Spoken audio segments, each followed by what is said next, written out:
तो हम क्या करते हैं आज, डिटर्जेंट्स क्या होते हैं सिंपली। देखिए, एक सोप होता है और एक डिटर्जेंट होता है। दोनों में फ़र्क क्या है कि जो डिटर्जेंट होता है और जो सोप होता है, इनमें कॉमन चीज़ ये है कि both are used is the cleaning action of soap. कि साबुन और डिटर्जेंट को हम पानी के सफाई करने वाले अमल को जो बढ़ाने के लिए, तो जो डिटर्जेंट होता है और सोप होता है, ये दोनों क्या करते हैं, जब इनको पानी में मिक्स किया जाता है, ये दोनों जो है पानी के साफ करने की सलाहियत को इम्प्रूव, साफ करने की सलाहियत को इम्प्रूव, तो पानी को साफ करने की एबिलिटी को इम्प्रूव करते हैं दोनों सोप्स और डिटर्जेंट्स। अब सोप्स और डिटर्जेंट में दो पार्ट होते हैं, दोनों की स्ट्रक्चर अगर देखें, उनका जो क्लीनिंग एक्शन है वो एक ही जैसा है। तो अगर हमारे पास सोप हो या डिटर्जेंट हो, सोप हो या डिटर्जेंट हो, दोनों में दो पार्ट होते हैं, दोनों में दो पार्ट होते हैं। कौन से दो पार्ट होते हैं? एक हाइड्रोफोबिक पार्ट होता है और एक हाइड्रोफिलिक पार्ट होता है। हाइड्रोफोबिक पार्ट, हाइड्रोफोबिक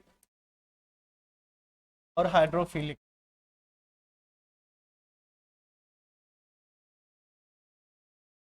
और डिटर्जेंट में भी यही दो पार्ट होते हैं, एक हाइड्रोफोबिक होगा और एक hydrophilic. Hydrophobic and hydrophilic.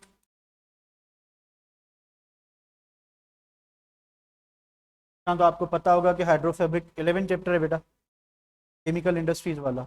Auto focus of कर दो, कर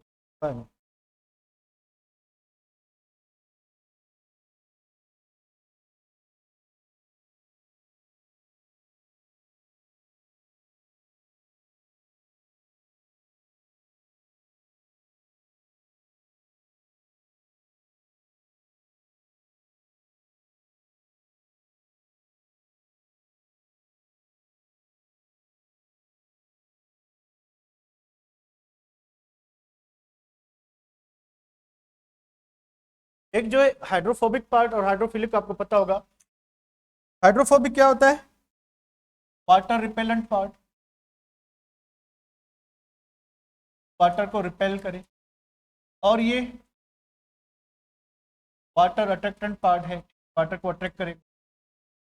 तो इतना तो आपको और भी समझ आना चाहिए कि वाटर को रिपेल कौन करेगा। वाटर को रिपेल वो करेगा जो कि ऑर्गेनिक पार्ट होगा, कोवेलेंट पार्ट होगा, जो हाइड्रोकार्बन चेन का पार्ट होगा। जो हाइड्रोफोबिक पार्ट होता है, ये एक लॉन्ग चेन हाइड्रोकार्बन होता है। लॉन्ग चेन हाइड्रोकार्बन, कम से कम 10-12 कार्बन वाले जो हैं, लॉन्ग चेन होगी हाइड्रोकार्बन की। और ये हाइड्रोकार्बन की चेन जो हमें सोप में आती है, सोप में जो चेन होती है, ये लॉन्ग चेन हाइड्रोकार्बन हम लेते हैं फैट्स एंड ऑयल से। फैट्स एंड ऑयल से साबुन बनाने के लिए हमें सेपोनिफिकेशन रिएक्शन करना पड़ेगा। साबुन बनाने के लिए हमें सेपोनिफिकेशन रिएक्शन करना पड़ेगा, यानी हम फैट या ऑयल को हाइड्रोलाइज करेंगे, किसके साथ? बेसिक कंडीशन में सोडियम हाइड्रोक्साइड यूज करेंगे या पोटेशियम हाइड्रो। तो वो जो sodium salt of fatty acid बनेगा या potassium salt of fatty acid potassium hydroxide के साथ बनेगा, वो सॉल्यूशन सोप का काम करेगा।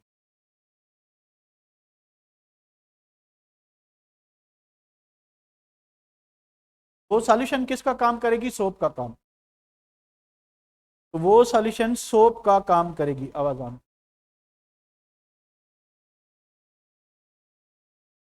आवाज आ रहा है बेटा? आवाज आ रहा है?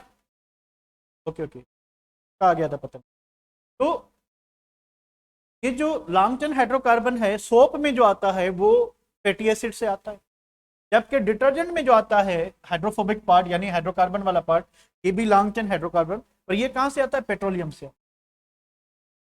देखिए, पहला डिफरेंस आ गया किसमें? पहला डिफरेंस सोप और डिटर्जेंट में क्या आया? इसका जो हाइड्रोफोबिक पार्ट है, इसका जो हाइड्रोफोबिक पार्ट है, ठीक है, वो कहां से आता है? वो फैट्स एंड ऑयल से यानी फैटी एसिड से आता है, ठीक है। और इसका जो हाइड्रोफोबिक पार्ट है डिटर्जेंट का, वो कहां से आता है? वो आता है किससे? पेट्रोलियम से। यानी हम जो है डिकेन, डो डिकेन या अनडिकेन या ट्राई डिकेन, ये लेंगे 13 कार्बन वाला कोई भी हाइड्रोकार्बन। ठीक है, तो हाइड्रोफिलिक पार्ट जो है इसमें कौन से होते हैं भाई? OH होता है, सल्फोनेट आइन होता है, उसके बाद सल्फेट आइन हो सकता है, ठीक, और जो है क्वाटरनी अमोनियम आइन हो सकता है। तो ये जो है कुछ हाइड्रोफिलिक पार्ट होते हैं। अब इसमें जो हाइड्रोफोबिक पार्ट, हाइड्रोफिलिक जो पार्ट होता है वो कांस्टेंट होता है। कौन सा? कार्बो ऑक्सिलेट ग्रुप, क्योंकि फैटी एसिड्स में यही ग्रुप होता है। कार्बो ऑक्सिलेट ग्रुप जो है वो किस में होता है? आपका हाइड्रोफोबिक पार्ट सोप में होता है, और इनमें जो है वो वेरिएबल होते हैं। और पहला डिफरेंस ये है, अब दोनों का सिमिलरिटी ये है कि दोनों जो है वाटर के साफ करने के अमल को इम्प्रूव करते हैं, यानी हम कपड़े वगैरह धो सकते हैं साबुन से और डिटर्जेंट से। अब फर्क कहाँ पे आया? इनकी स्ट्रक्चर में भी दूसरी सिमिलरिटी ये थी कि दोनों की स्ट्रक्चर भी एक जैसी होती है, दोनों में एक हाइड्रोफोबिक पार्ट होता है, एक हाइड्रोफिलिक पार्ट होता है। फिर फर्क की बात करें तो फर्क दो चीजों में था। पहला था इनकी स्ट्रक्चर में, कि इसका जो हाइड्रोफिलिक पार्ट है और इसका जो हाइड्रोफोबिक पार्ट है इससे डिफरेंट होता है, सोर्सेज डिफरेंट है। तो यहाँ पे क्या हो रहा है कि जो लॉन्ग चेन हाइड्रोकार्बन है वो फैटी एसिड से आ रहा है, यहाँ पे जो लॉन्ग चेन हाइड्रोकार्बन है वो पेट्रोलियम से आ रहा है, यानी हम अल्केन ले रहे हैं कोई, उसको सिंथेटिकली सल्फ्यूरिक एसिड के साथ सल्फोनेट या सल्फेट ग्रुप ऐड कर सकते हैं। ठीक है, मैकेनिकली OH ग्रुप या क्वाटरनी अमाइन हम जो है सब्स्टिट्यूशन करके तो डिटर्जेंट्स का काम ले सकते हैं। तो पहला ये फर्क आ गया। ये बात समझ आ रही है बेटा? सिमिलरिटी और डिफरेंस के सोप में स्ट्रक्चर में और फंक्शन में सिमिलरिटी क्या है और पहला डिफरेंस क्या था? ये बात समझ आ रही है?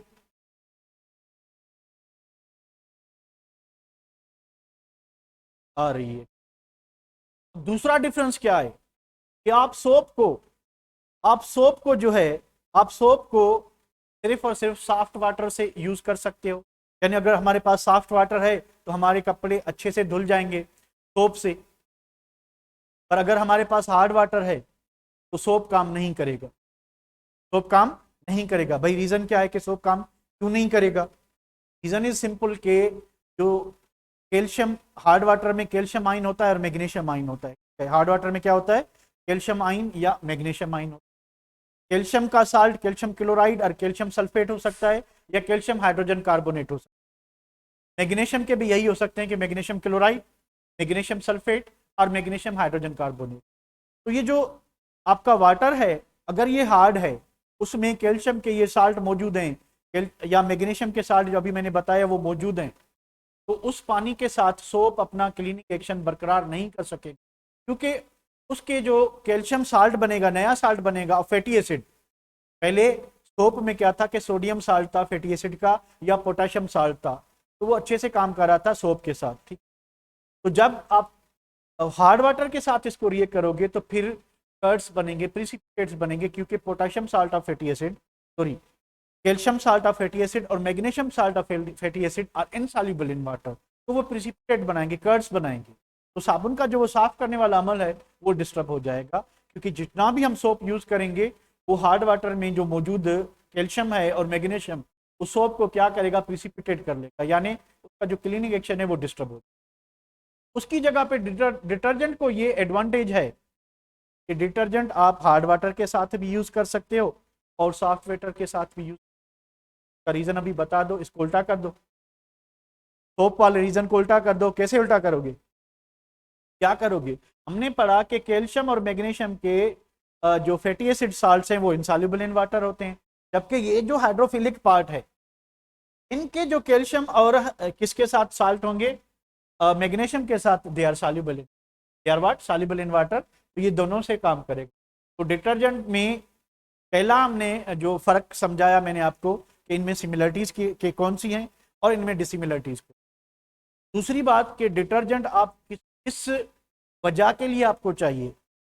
भाई डिटर्जेंट आपको बर्तन धोने के लिए चाहिए, कपड़े धोने के लिए चाहिए, व्हाइट क्लॉथ धोने के लिए चाहिए, या आपको ऑयल और ग्रीस के लिए चाहिए, या फिर कलर्ड पेन धोने के लिए चाहिए? किसके लिए चाहिए? तो आपको डिटर्जेंट किसके लिए चाहिए? आपको जिस मकसद के लिए चाहिए उसमें कुछ फिर आयोनिक ग्रुप जो हैं वो ऐड होते हैं। में क्या होता है कि आयोनिक ग्रुप जो हैं वो क्या होते हैं? ऐड होते हैं। तो हम क्या करेंगे?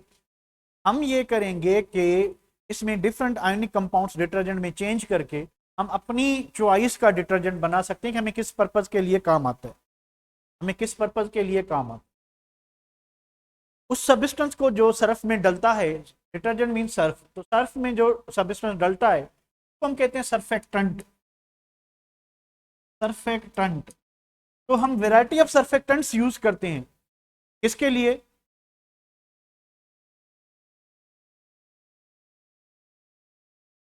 इसके लिए जो है हम करते हैं ये, ठीक है, ये हम इसलिए करते हैं, सर्फेक्टेंट यूज करते हैं, सर्फेक्टेंट इसलिए यूज करते हैं ताकि हमें दाग किस टाइप का धोना है, कपड़ा किस टाइप का धोना है।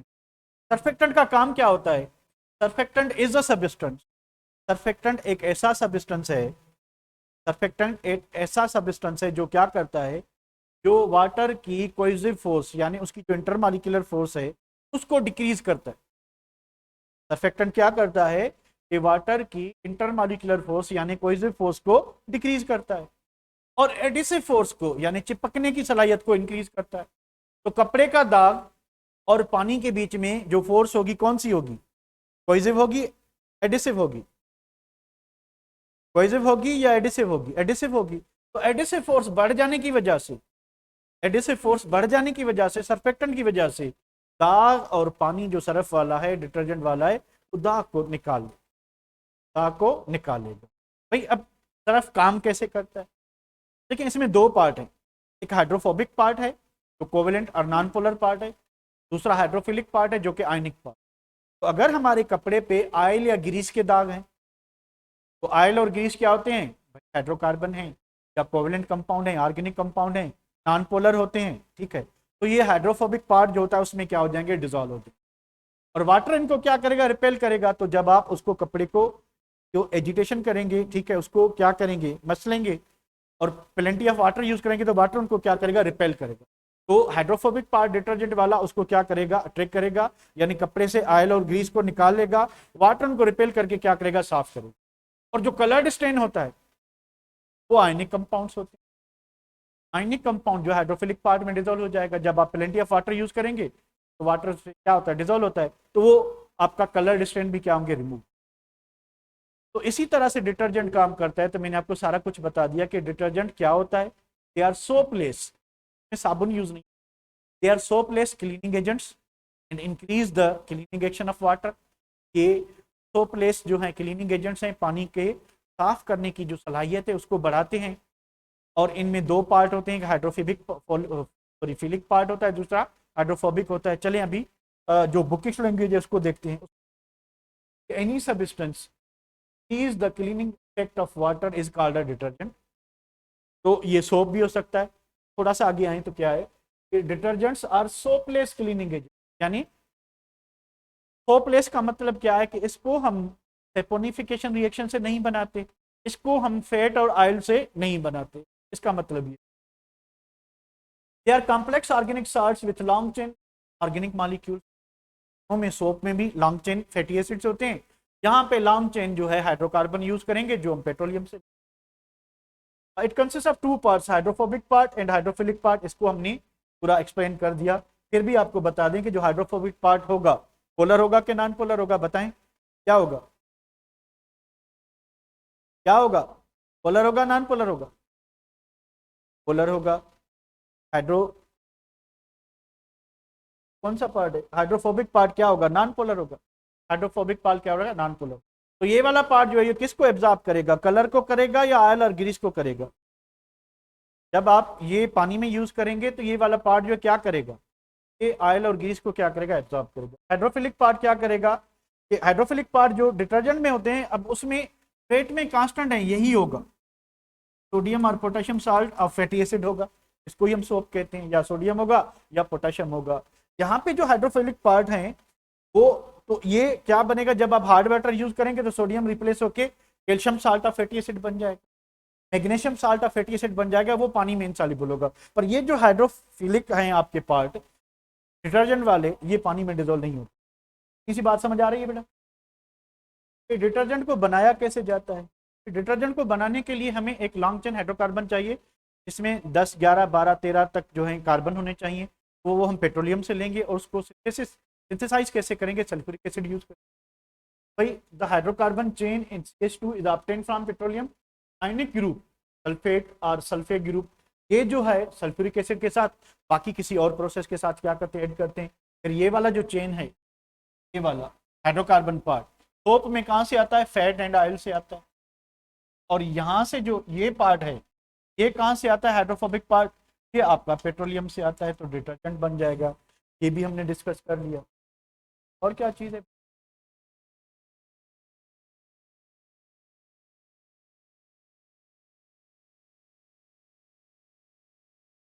एक्शन ऑफ डिटर्जेंट, ये भी हमने कर लिया। फिर भी एक मरतबा बुकिश लैंग्वेज बता दें कि वो क्या कह रही है। वो कह रहा है कि detergent remove dirt very easily, कि डिटर्जेंट वेरी इजीली डर्ट को रिमूव करता है। कैसे करता है, नहीं चलेगी, इंग्लिश नहीं चलेगी बेटा। Hydrophobic part of detergent dissolve oil and grease. Hydrophobic part जो नॉन पोलर पार्ट हमने डिस्कस किया, तो उसमें ऑयल और ग्रीस डिजोल्व हो जाएंगे। और while the hydrophilic part of detergent dissolve water, both being polar, तो हाइड्रोफोबिक पार्ट जो है वो वाटर को क्या करेगा, अट्रैक्ट करेगा। और so that slight agitation removes grease and oils, water के साथ निकल जाएगी वो जब आप कपड़े को जो है मसलेंगे। और detergent can be use with both hard and soft water, और सोप सिर्फ सॉफ्ट वाटर के साथ यूज होता है। रीजन मैंने बताया, रीजन लिखा भी हुआ है। But soap can not be use with hard water as as calcium and magnesium salt of soap are fatty acids are insoluble in water, और वो कर्ड्स बनाए।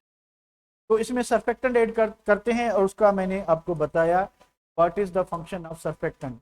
Surfactant is a substance used to decrease cohesive force, increase adhesive between dirt and water. Detergent वाला water है, उसके दरमियान adhesive force बढ़ जाएगी तो दाग निकल जाएगा।